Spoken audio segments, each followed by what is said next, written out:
There is something I watched though, and this is a new movie called Love and Monsters. Have you heard of this?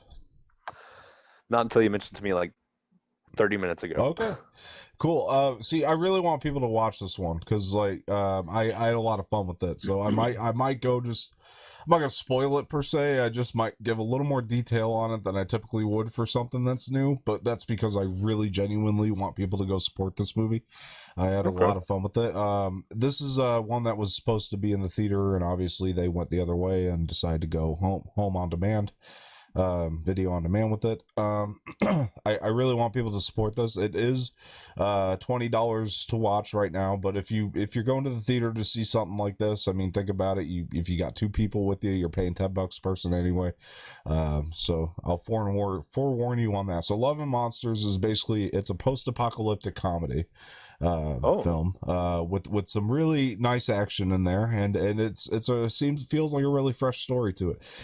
So this kid is so basically it's post-apocalyptic, and they're kind of all split up into colonies. I know that kind of sounds like Hunger Games, but trust me, it's really not. Like they're all split up into their own little colonies, and and the colonies, they try to find ways to survive together, and you could tell it feels like Hunger Games feels like a group of people that have learned to survive in a post-apocalyptic world, as to where like this is like they haven't really figured out how to survive yet. They're just kind of like throwing caution to the wind day after day, because they have no idea what they're doing. So they're really really fresh off the apocalypse, you know what I mean? And they're like so it's just they're literally just like jump started into it like a month in almost. right. Well, I think it's been like longer than that because they mentioned it, but it still seems like there's just new surprises. I mean, obviously the film's called Love and Monsters, so it's like there's a lot of monsters and there's a lot of new fresh things. So the basic premise of this, and like now the beginning, I felt like it was rough because they try to throw a lot of information at you, and there's like a lot to take in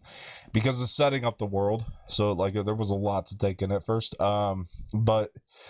So this is a new filmmaker called Michael Matthews did this one.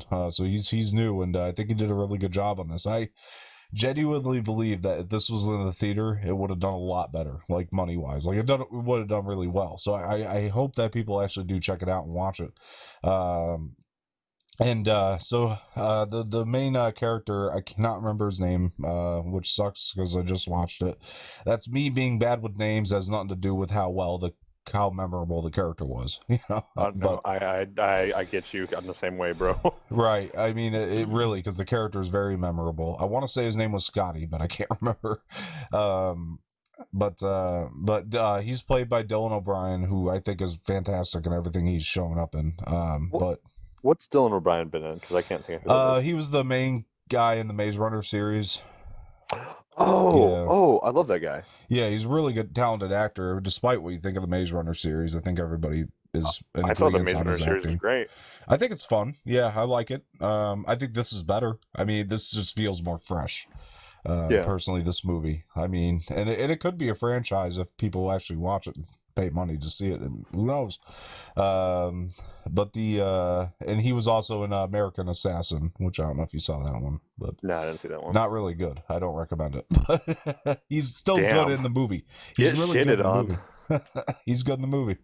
And he's a very talented actor. But yeah, I enjoyed this movie a lot. I thought it was a lot of fun, really fresh. The premise is nobody's really left the colony to try to get to another colony. Like that's the whole point of having a colony, is you stay in your colony. Like that's kind of the rules that they've set for themselves, is stay stationed in your colony and we'll do what we can to help each other survive. And the whole premise is basically like he's been radioing with his girlfriend before this apocalypse started, right? So like ever since he's been in the colony, the only contact he's had to his girlfriend is over the radio because she belongs to a different colony. Well, finally he just ups and he's like, all right, I'm gonna try it. Fuck it, it's dangerous, but I'm gonna go travel to find my girlfriend in this other colony. And love will drive you to do stupid things. yeah, exactly. And that's kind of one of the messages in the movie, honestly. And it's Michael Rooker's in this movie, and he does a good job for Ooh. what he has to do. Everybody likes Michael Rooker, so Michael Rooker is great in yeah, everything he does. he's a lot of fun, and him and O'Brien have good chemistry. Whoever this young little girl was in this movie, it was also very funny that he runs into along the way. I mean, it's an adventure film, and it has like a lot of adventure. The ending was very cool. Like I liked the direction it took at the end. I won't say what that was, but like it does something at the end, and I was like, that's different than what we would usually get out of one of these, and I'm so glad it took that direction and decided to be different. So far, the people that have seen it, it's getting received okay. Like it seems to be like seems that people like it. Like I said, it's $20 to watch, but if you have the $20 laying around, I mean, definitely check this one out. I actually thought this movie was a lot of fun. I hope more people watch it. It's really well done, very well filmed. Where can we watch it? You can watch it. You can rent it on Vudu, Amazon Prime. Wherever VOD is, really, I think it's available. Okay. So if you can rent it for the 20, I mean, it's worth it. It's worth the watch. But yeah, I definitely recommend checking this one out. Love and Monsters. Really fun time, guys. Very well filmed. It has a really cool, really good musical score too. I wanted to make sure I threw that out. The score is very good in this movie. It's funny. Sometimes, this is one of the problems I had, if there is any, is that like sometimes like the movie thinks it's funnier than it actually is being at certain times. So Adam Sandler. Not nearly as bad as that's been. I'm sorry. No, you're good. But yeah, it's sometimes like some of the lines that they're throwing out there, like they think it's being funnier than it is.